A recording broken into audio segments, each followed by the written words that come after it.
Sonia Stephanie Stitches here. Welcome to my channel where together we sew. Today I'm just doing a real quick UFO update.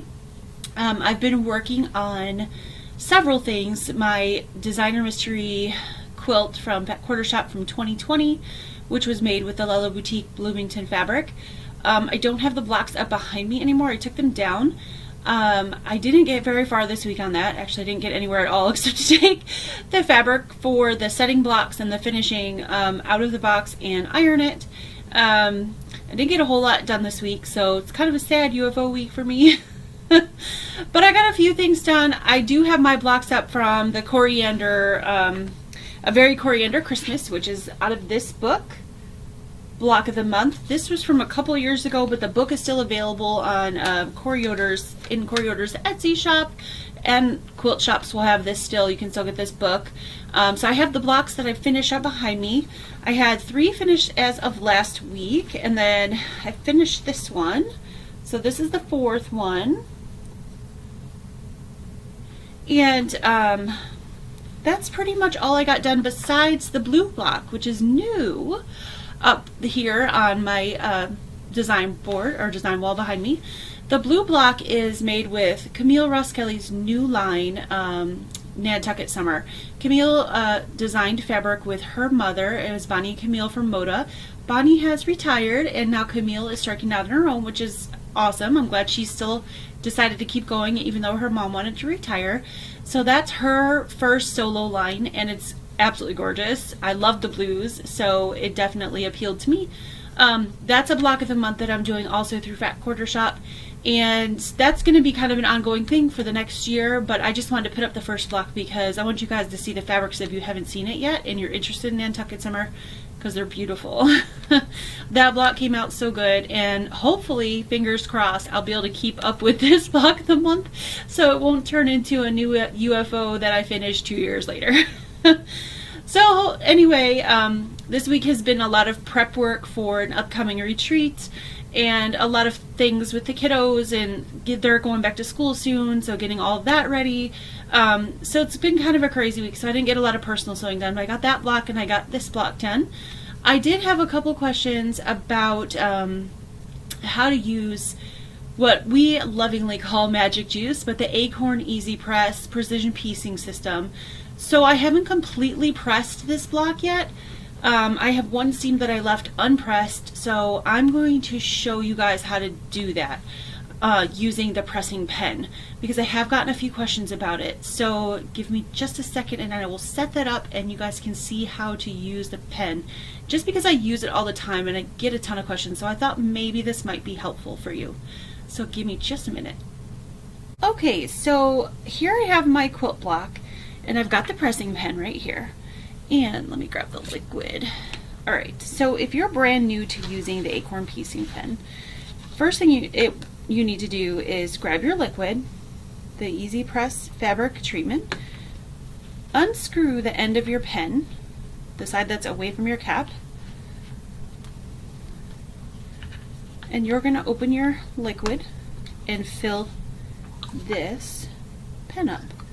Now, make sure you don't fill it too far up, because once you do and you put this back in to screw it in, the liquid can kind of overflow and come out the back of the pen.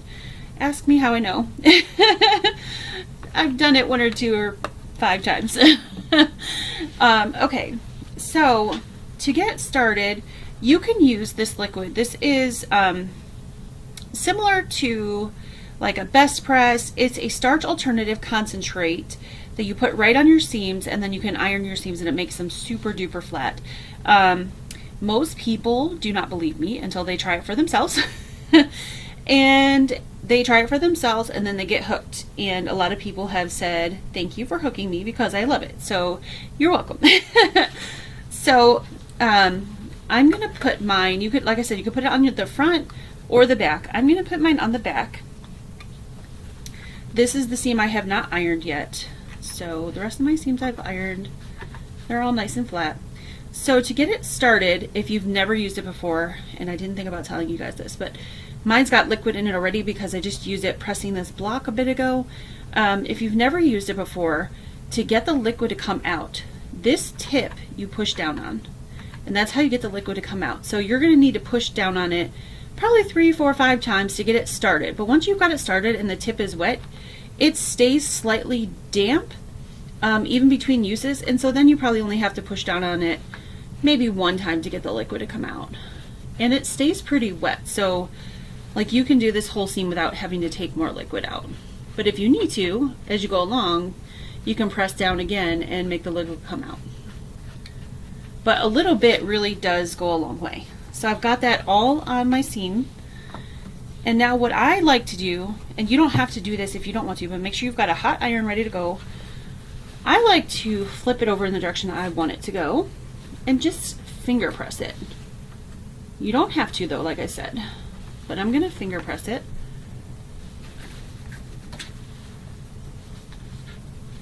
I just take the edge of my fingernail and run it along the seam, and then get on your ironing board, and I just put the edge of my iron right up against the edge of my seam, and then hold it there for a few seconds to dry it.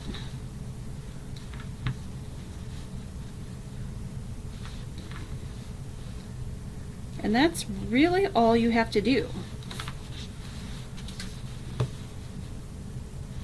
And you can see if it's dry or not because the puddle will go away. No, it's not really a puddle, but the wet spot will go away.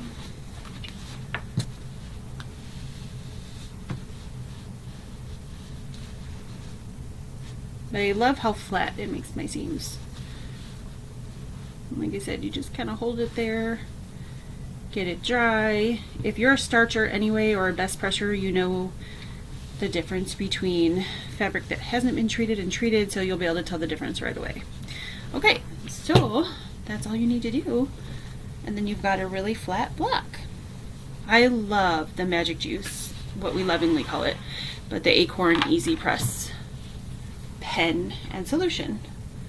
So I hope that helped you a little bit to know how to use the pen. If you have any more questions, feel free to put them in the comments down below. I do sell the pen in my Etsy shop, and there will be a link for that underneath in the description box. If you're interested, I sell the refills as well. I didn't want to come on here and show you that just to sell them, but I know there's a lot of people who have bought them from me or got a project box that I stuck them in, and so I wanted to show you because I've had questions how to use it. So I hope that helps, and that's all I've got. I don't have a whole lot this week. I didn't get a lot accomplished personally for myself. I did a lot for, like I said, the retreats coming up and for customers this week, but not a whole lot for myself. So I'm going to have to remedy that and sew something this weekend for myself. Hopefully I'll get back to the Designer Mystery 2020 and get that finished up. Get those setting blocks finished up. Okay, so with that block all done and pressed, now I have 4 blocks done out of the 12 for the Christmas quilt, and I just love that block. That block was a lot of fun to make, and it came together really well. There was a lot of pieces in that one too. I don't think there was quite 70 like the other ones, but it was, they're all, like I said before in previous videos, none of them are hard. They just have a lot of pieces, so they're complex, so they're taking a bit of time, but I'm really happy with the way it's turning out, and this could be a gorgeous quilt, so I cannot wait to finish it. That's all I got for this week. Today is Thursday. I'm a little bit behind this week with my UFO video. I usually post on a Wednesday. Today is Thursday. Tomorrow evening, Friday evening, at 7 p.m. on my channel, I'm going to have a premiere video, which means it's kind of like a live, except it's pre-taped, but I'll be in the chat with you guys, so if you want to ask any questions. I'm going to show the video of myself quilting the traveling quilt project, so for quilt number 1. So if you're participating in that charity sew along, come on by and watch the quilt being quilted. I'd love to see you and answer any questions that you have. That's tomorrow night at 7. That won't be a very long video, so hopefully you can pop in. I think the total with the quilting, and it's probably only going to take the video. It's probably going to take, because I'm not going to show you quilting the whole quilt, that would take a really long time, but I'll show you some clips of the quilting. But it'll probably only take like 15-20 minutes, maybe half hour at the most. I haven't finished the final edit on it yet, but it's not going to be a long video. So if you want to pop in at 7 and, you know, if you have any questions or whatever, I'm going to see if I can get Donna from Handmade with Ying to come on over, because she started, or she's the one who put all the blocks into rows, and I've got quilt number 1 quilting and number 2 just arrived. So I'll show you guys quilt number 2 before I quilt it. So that's fun. And Saturday, I have Saturdays with Steph, which I go live at 5 on Saturdays. I had to cancel this past Saturday, but this Saturday is back on, and I'll have my friend Yvette here, and we're going to keep sewing on the squared up quilt that we've been working on for my project box. So, bunch of fun things this weekend, so I hope you'll join me, and I'll talk to you later. Bye!